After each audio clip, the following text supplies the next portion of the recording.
Bahaye ikaze uyu munsi mu kiganiro cya none ngiye kukwereka uburyo wateka ibijumba ukabirya ukaryoherwa.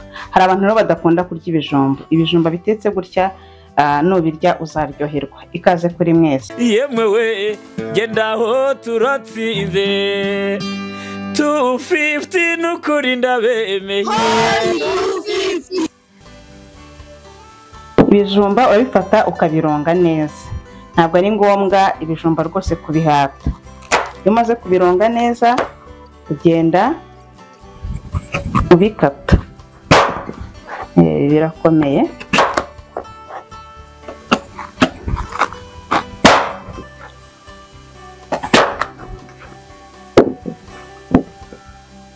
Gutya, ariko mbere yaho ukabanza ukiyegereza umushongi kugira ngo uze kubiteka uri no gusoma ku gikoma cyitwa umushongi.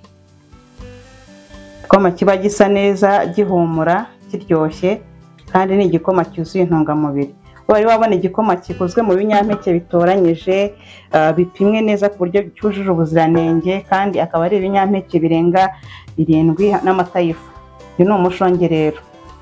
Dukomeze dukate ibijumba byacu.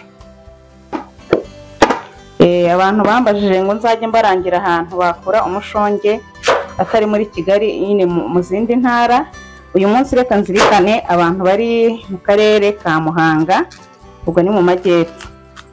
Muhanga umushonge murawubona muri Betty Shop. Ni shop rero cyangwa se alimentation iri mu mujyi wa Muhanga, hafi y'aho bita kwa Alice, ubwo uburenze gato kuri Beka cyangwa se hari MTN Service Center. Uhabona shop ukihahira umushonge. Rwose umushonge ari ufite, nirutse no kumusura, nabonye ko umushonge rwose uri mu kazi kose. Aho ni mu karere ka Muhanga, ubwo no mu tundi turere ndaza kujya mbarangira ahantu uri.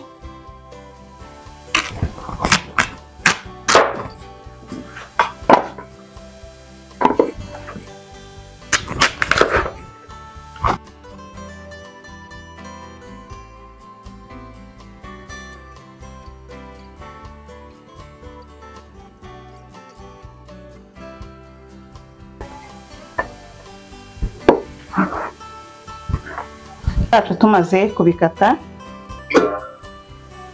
turabishyira mu isafuriya.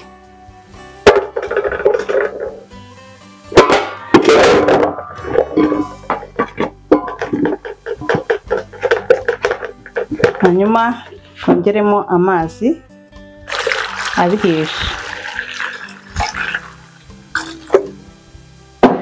Twandikire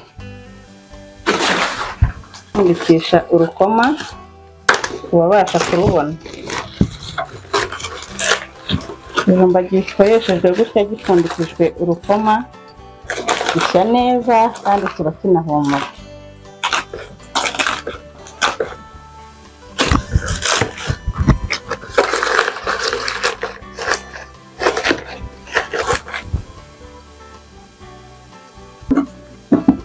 Twandikire ubundi duteke.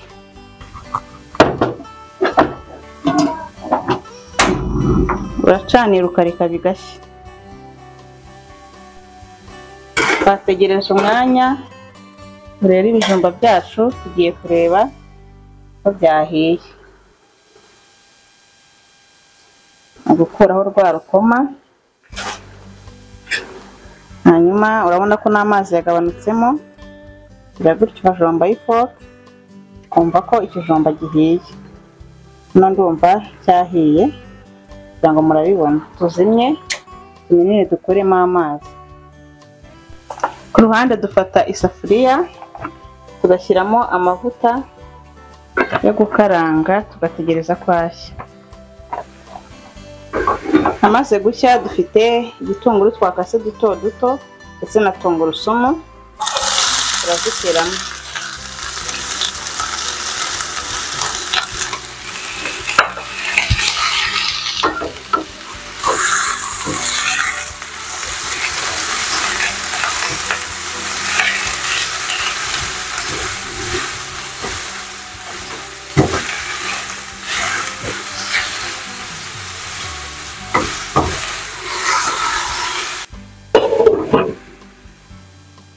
Bya bijumba rero turakuraho kano gashishwa k'inyuma, tutabitonoye cyane, ni kano k'inyuma,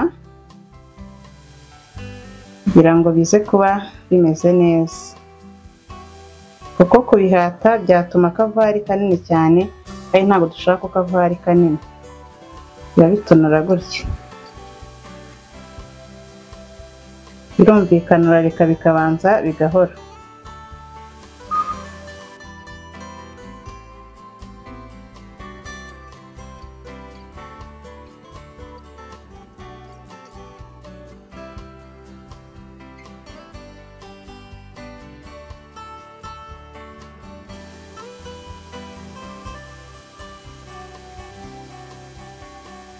Nako ikijumba cyacu hano kiba kimeze neza,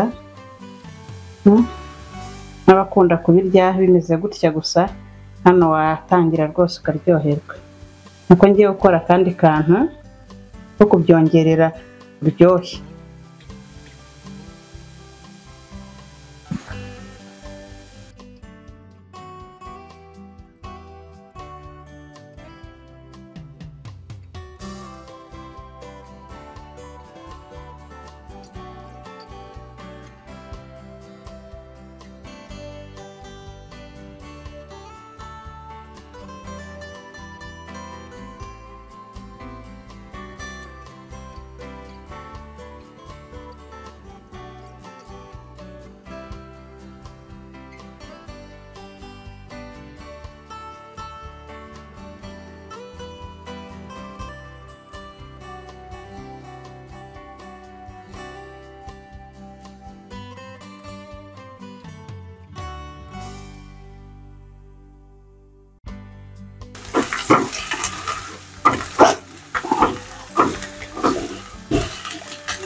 Itunguru na tungurusumu bimaze gushya, turongeramo tomato paste.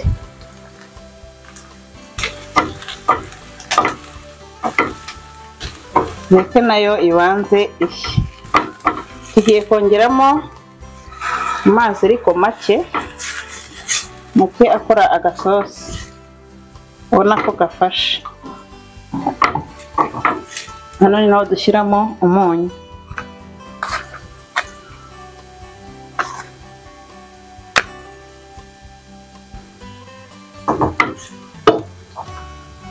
Tureke bibanze bishye.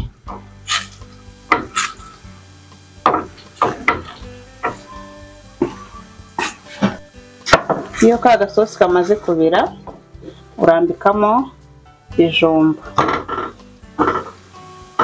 twamaze gutonora.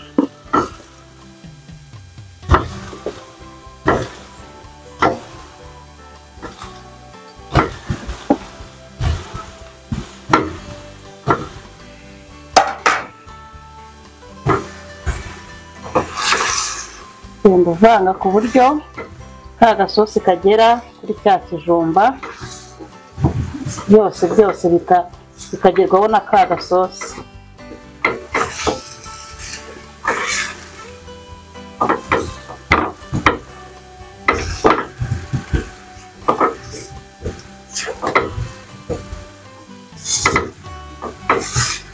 Ushobora kuvuga uti wari warya ibijumba bitetse gutya? Iri ni irindi banga ryo kuba umuntu udakunda ibijumba yabirya akaryoherwa. Reka rwose ku muriro mukeya ibijumba cyacu kigende bifate irangi dukoresheje ka gasosi. Hashize rero akanya, urabona ko ibijumba cyacu cyamaze gufata irangi, cyamaze guhana na ka gasosi. Turazimya ubundi twarure bigishyushye. Abasigaye kwarura ikijumba cyacu gisa neza, kiryoshye, ku buryo n'urya iki kijumba azajya avuga ati ndashaka ka gakomande k'ikijumba kirimo agasosi.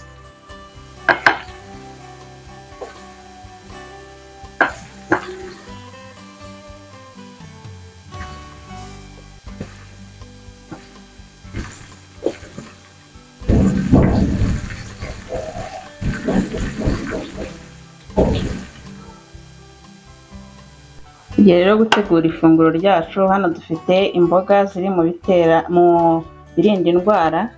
Ugomba kurya imboga zihagije, tukagira amagi ari mu byubaka umubiri aratogosheje. Hanyuma rero dushyireho na cya kijumba kiri mu bitera imbaraga. Byo bigomba kubaho bikeya ku isahani yacu, nk'ikijumba kimwe kiringaniye kiba ari icyo. Hano rero ukurikizaho kuryoherwa.